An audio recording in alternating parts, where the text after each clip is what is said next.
portrait of colour after wet season rains. This is East Timor, one of Australia's closest neighbours and one of the world's poorest countries. Half of the people here live on less than $1 a day, many of them as subsistence farmers. This year Australia is spending $117 million in bilateral aid, more than any other single country. It's very important to us that our neighbours are our friends and that we together develop the stability and the prosperity that this country really should experience. One of Australia's top priorities is improving the health of East Timor's people. This is a country where women regularly die giving birth and where almost half of the children between 0 and 5 are officially underweight. Okay, then just wait for the beep, beep, beep. Okay.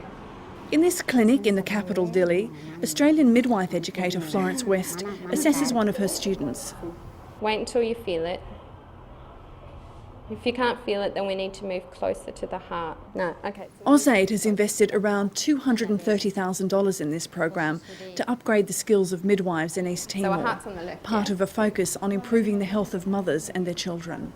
So just pop it here, you should be able to hear it, but you'll get a lot of breath sounds. But it's okay. On average, each woman here has around 7 babies, one of the highest birth rates in the world. It's going like this. This course covers a broad range of subjects, from developmental checks and family planning, right through to managing a high-risk labour. It's hoped programs like this will reduce maternal mortality here, which is currently 100 times higher than in Australia.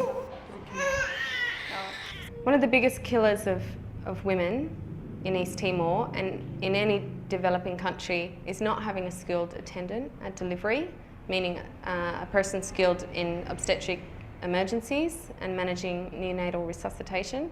So before the Diploma 3 program was introduced, the midwives would not have the skills to identify a high-risk labour and to manage an obstetric emergency. Hai Tia Lisa, bon dia. Dia ke lah? Dia? Sente dia ke tuan? Okay, how dokter ready?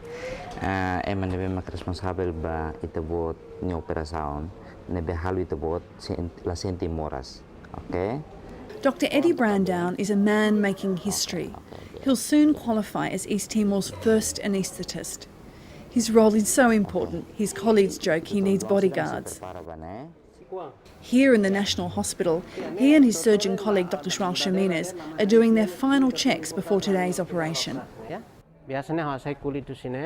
Augusta is 59 and has been badly burned by boiling water. She's lost all 10 toes. Both her doctors have been trained through the Royal Australasian College of Surgeons, a project funded by AusAid. They are the first generation of Timorese specialists, and they will be leading the development of the various specialties in this country. In a few years' time there will be many more, but they will be the first generation and leading that development. As well as helping Eddie become qualified, Australia has also funded the training of 6 other Timorese doctors in surgery. At independence a decade ago, there was only 1 surgeon in the entire country. Well done. Now, a range of operations can be performed routinely and safely. Today, it's a skin graft, the first step in healing Augusta's badly burned feet. We have fortunately a very good Timorese surgeon who's been trained by our program, and he does the skin grafts. He's really the burn surgeon in this country. Dr. Zhao over there. The anaesthetic is given by Dr. Eddie, who will in about 2 years' time be the first ever Timorese anaesthetist.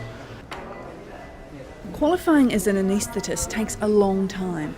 So in the meantime, Dr. Eric has also trained 21 nurses in basic anaesthesia.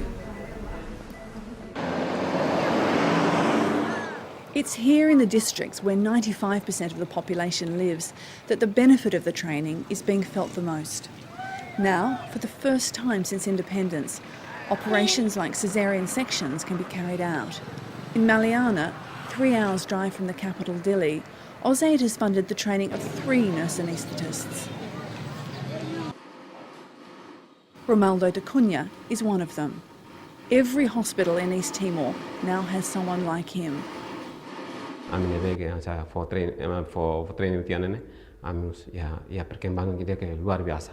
Tambah durante nene ami desde Indonesian tempo to be sadene Anesthesia au operação ne la hija. 28.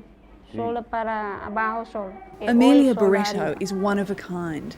In the same regional hospital, she's the first woman ever to practice dentistry. And in a couple of months, she'll be the only dentist in the entire district. Fokitnian han sor behirane. How habit dia sinti, how bok ida rua tolu nisai. Nega la botirera. Amelia is one of more than 80 Timorese health professionals who's had funding to train at universities in Australia and in the Pacific.